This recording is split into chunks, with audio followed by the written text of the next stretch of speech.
بسم اللہ الرحمن الرحیم۔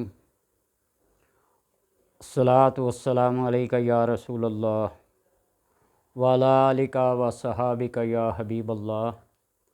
اللہم صلی علی محمد وعلی آل محمد صلی اللہ علیہ یا محمد نور من نور اللہ۔ آج کے دور میں جس کو ہم ترقی اور ٹیکنالوجی سمجھ رہے ہیں، وہی چیزیں ہمارے زوال کا باعث بنتی جا رہی ہیں۔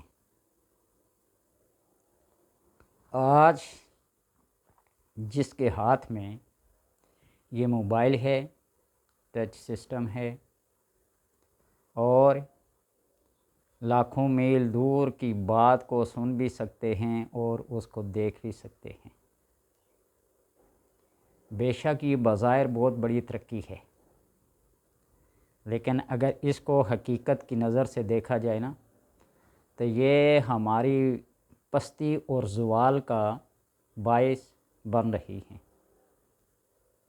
ایک تو یہ بات ہے کہ جب سے یہ سوشل میڈیا آئی ہے نا، ہر بندہ مفتی ہے، دانشور ہے، سکالر ہے، مناظر ہے، مجادل ہے، یعنی ہر وہ اچھی یا بری صفت جو کائنات کے اندر ہے وہ ہمارے اندر پائی جا رہی ہے۔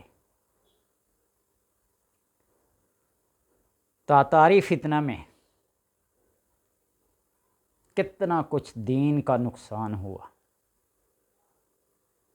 تاکہ وہ بڑے بڑے مصنفین، مؤرخین، محدثین اور مفسرین کی محنتیں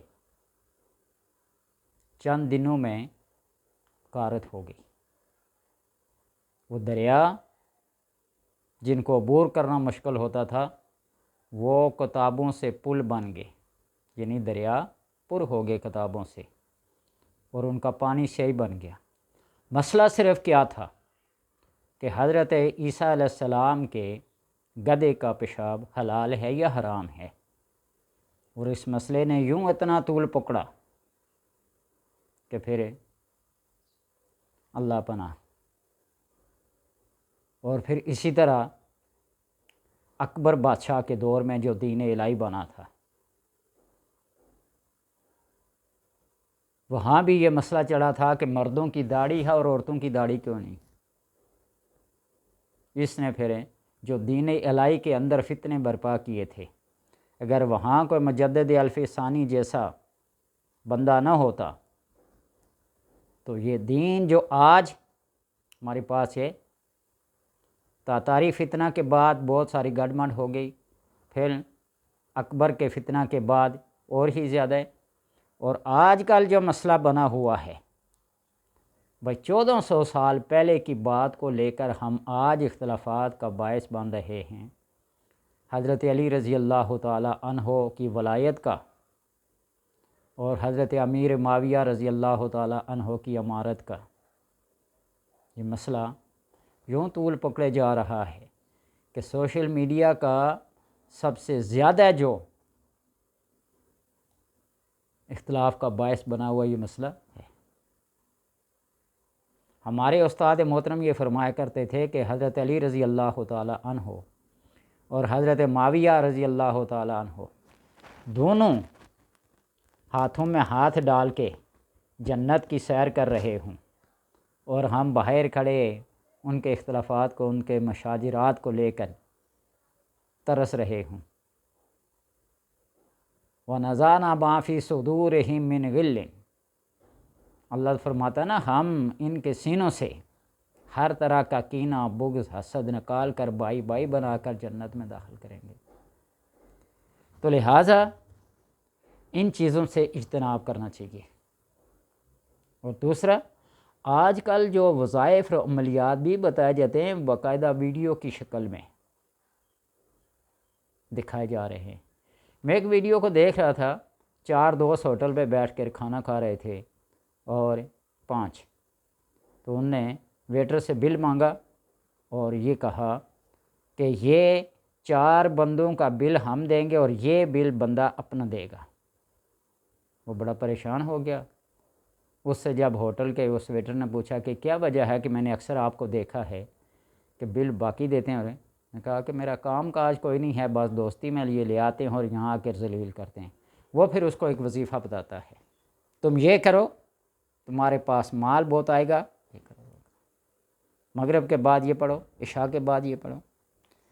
وظائف کے پڑھنے میں کوئی قباحت نہیں ہے، کوئی حرج نہیں ہے، کوئی برائی نہیں ہے، لیکن اس کے لیے یقین کامل کا ہونا ضروری ہے، اعتقاد کا ہونا ضروری ہے، وضو کا ہونا ضروری ہے، عقیدت اور محبت کا ہونا شرط ہے۔ ہم صرف لالچ میں آ کر یہ وظیفہ پڑھیں گے اور ہم مالدار ہو جائیں گے، پھر اس کو یوں کریں گے، اس کو یوں نیچا دکھائیں گے۔ اشفاق احمد صاحب میں لکھتے ہیں نا، اگر وظائف کی وجہ سے رزق آتا ہو، یہ مولوی حضرات کسی کو آگے نہ ہونے دیں۔ صبح سورج کے طلوع ہونے سے پہلے رزق اگر ملتا ہو تو مسجد کے امام صاحب، مسجد کے مؤذن اور مسجد کے خادم کے پاس رزق کا ڈھیر لگا ہوتا، لیکن وہ بیچارے چندوں کے پیسوں سے چندہ کر کے ان کو تنخواہ دی جاتی ہے۔ اس لیے یہ رزق، یہ مال، یہ دولت، یہ اپنے نصیب سے ملتے ہیں، محنت سے نہیں ملتے، وظائف سے نہیں ملتے۔ ہاں، وظائف کا مطلب یہ ہے کہ کرو کہ تھوڑی چیز کے اندر اتنی اللہ تبارک و تعالیٰ برکت ڈال دے گا کہ وہ تھوڑی سی چیز بھی تمہارے لیے بہت ہے۔ آپ صلی اللہ علیہ وسلم کے پاس ایک بندہ 25 قسم کے سوال لے کے آیا، میں دنیا کا سب سے بڑا امیر بن جاؤں، میں دنیا کا سب سے بڑا صاحب علم بن جاؤں، میں فلاں بن جاؤں، میں فلاں جاؤں۔ تو جب کہا نا کہ دنیا کا سب سے بڑا امیر بن جاؤں، تو آپ صلی اللہ علیہ وسلم نے فرمایا قناعت اختیار کرو، تھوڑی چیز پر صبر سے راضی ہو جایا کرو۔ اللہ نے جو ہمارے قضاء میں، قدر میں، تقدیر میں لکھا ہے نا، نہ اس سے کم نہ اس سے زیادہ ہے۔ رضیت باللہ ربا وبالاسلام دینا وب محمد نبی صلی اللہ علیہ وسلم۔ تو اس لیے یہ مذاق اڑانا وظائف کا، اکثر میں دیکھتا ہوں کہ کسی عالم نے، کسی فاضل نے کوئی وظیفہ بتایا ہو اور پھر اس کو مذاق کے طور پر لیا جا رہا ہو۔ بے شمار ایسے طنز اور تنقیدیں کی جاتی ہیں، جس طرح سیلاب آ جائے، آندھی آ جائے، طوفان آ جائے، فلاں بابے نے اس کو روکا کیوں نہیں۔ اور لوگ کرامتیں بھی ایسے بیان کرتے ہیں نا، معجزات بھی ایسے بیان کرتے ہیں، گویا کہ یہ ان کے دستے قدرت میں ہیں، جب چاہیں، جیسے چاہیں، جس وقت چاہیں یہ صادر ہو جائے گا۔ ایسا نہیں ہوتا، کرامتیں ایسے نہیں ہوتی، معجزات ایسے رونما نہیں ہوتے۔ آپ صلی اللہ علیہ وسلم کو جو معجزات عطا کیے تھے نا، آپ کوئی ہر سیکنڈ بعد، ہر منٹ بعد، ہر گھنٹے بعد معجزہ نہیں دکھاتے تھے۔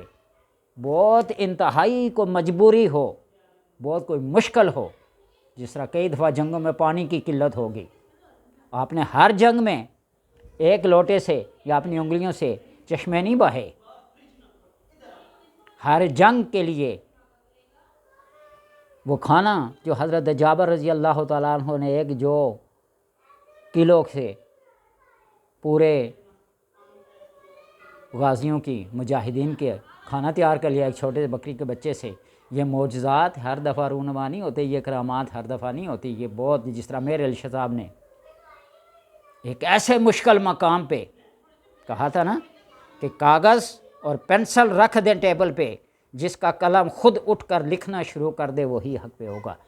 جب مرزا نے دعویٰ کیا تھا نبوت کا، اس کے توڑ کے لیے یہ کہا تھا۔ اللہ تبارک و تعالیٰ کی قدرت کا بھی کوئی نظام ہے، ان چیزوں کو بھی دیکھیے۔ ہم مذاق بن کے رہ گئے ہیں دنیا میں، دین کے لحاظ سے، مذہب کے لحاظ سے، نیک نامی کے لحاظ سے۔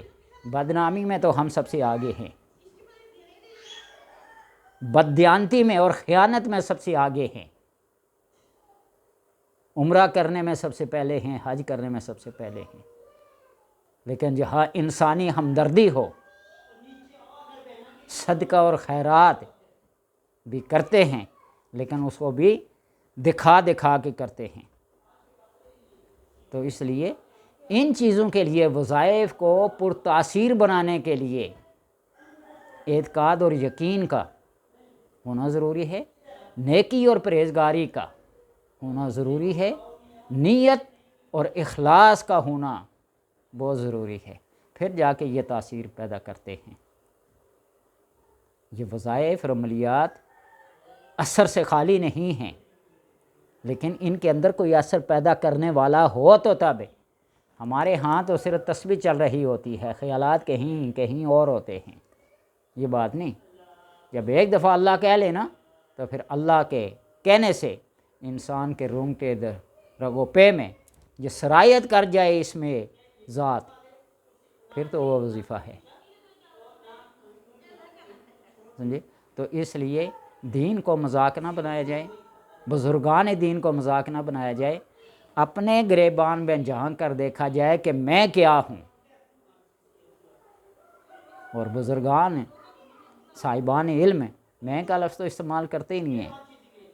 وہ ایک واقعہ مشہور ہے نا ملتان کے کسی بزرگ کا، کہ انہوں نے کبھی بھی میں نہیں کہا تھا، تو کسی متکبر انسان نے جو ادب سے تہذیب سے خالی لوگ ہوتے ہیں نا، یہ کیسا بزرگ ہے میں نہیں کہتا، میں جا کے اسے میں کلواؤں گا، جا کہ بیٹھ گیا ان کی محفل میں، بہت بڑا رش تھا۔ تو نے کہا کہ حضرت شیطان کو کس چیز نے بارگاہ سے راندا تھا، اللہ کے قرب سے دور کیا تھا؟ سوال ایسا کیا تو اس نے یہ سوچ کر کیا کہ وہ کہے گا انا، اس نے میں کہا تھا۔ سوال سننے کے ساتھ ہی بزرگ محفل سے اٹھے، اندر کمرے میں گئے، چند ساعتوں کے بعد، سیکنڈوں کے بعد واپس آ کر کہا کس نے سوال کیا؟ تو شخص نے کہا میں نے۔ اس نے کہا اسی لفظ نے جو تو نے بولا ہے نا، اسی نے اس کو بارگاہ سے ران دیا تھا، دور کر دیا تھا۔ اللہ تبارک و تعالیٰ جس کے اوپر کرم کے دروازے کھولتا ہے نا، پھر دیر نہیں لگتی ہے۔ یہ کتاب ہے میرے پاس، ہادی عالم ولی محمد صاحب نے لکھی ہے، جو بغیر نقطوں کے پوری کتاب لکھی گئی ہے آپ صلی اللہ علیہ وسلم کی سیرت پہ، کوئی ایک نقطہ بھی نہیں، آپ کی پیدائش سے لے کر آپ کے وصال تک۔ اور مزے کی بات ہے کہ کتاب کا نام ہادی عالم، اس میں بھی نقطہ نہیں، اور مصنف کے نام میں بھی نقطہ نہیں ہے۔ اکبر بادشاہ کے دور میں ایک مفسر تھا نا، فیضی یا کچھ ایسے کا نام تھا، اس نے قرآن کی تفسیر لکھی اور پورے قرآن میں یہ طریقہ رکھا تھا کہ اس کا پہلا لفظ نقطوں سے خالی، دوسرا لفظ 2 نقطوں والا، اور تیسرا لفظ 3 نقطوں والا، پوری تفسیر میں یہ اسلوب رکھا۔ یہ دکھاوا یا علم یا حکمت یہ اللہ تبارک و تعالیٰ کے کرم سے ہوتی ہیں، ہر انسان کے اندر یہ بات نہیں ہوتی۔ جس کو اللہ تبارک و تعالیٰ حکمت سے نوازتا ہے نا، اس کو خیر کثیر عطا کرتا ہے، اور جس کو خیر کثیر عطا ہو جائے نا، وہ بیہودہ اور الٹ پلٹ باتیں نہیں کرتا، تہذیب سے گری ہوئی باتیں نہیں کرتا، دائرہ ادب سے باہر نہیں نکلتا، اور جو 2 لفظ کیا پڑھ جاتے ہیں نا، ڈینگے مارنے شروع کر دیتے ہیں۔ تو اس لیے اللہ نے جو علم دیا ہے نا، اس علم سے کام لو، متکبر نہ بن جاؤ، بڑے بڑے بزرگان دین کے اوپر کیچڑ اچھالنا نہ شروع کر دو۔ جو کام کرتا ہے نا کائنات کے اندر انسان ہو، وہ اللہ تبارک و تعالیٰ کی طرف سے اس کی تقدیر میں لکھا ہوتا ہے کہ یہ کام کرے گا، والقدر خیرہ و شرہ من اللہ تعالیٰ، اس بات کو ذہن میں رکھیے۔ وہ صحابہ کرام ہوں یا ہم جیسے گناہ گار ہوں، جس سے اللہ نے جو کام کرانا ہوتا ہے نا، وہ اسی سے کرواتا ہے۔ کسی کی قسمت میں لانتیں برسانا ہونا، تو اس کو رحمتیں نہیں دی جاتی، اور جس کے ہاں اللہ نے رحمتیں لکھی ہوئی نا وہاں لعنتیں نہیں چلتی۔ اس کے لیے بھی اللہ نے لوگ مقرر کیے، لعنتی کون ہیں اور رحمتی کون ہیں۔ اللہ تبارک و تعالیٰ توفیق دے بس عمل کی۔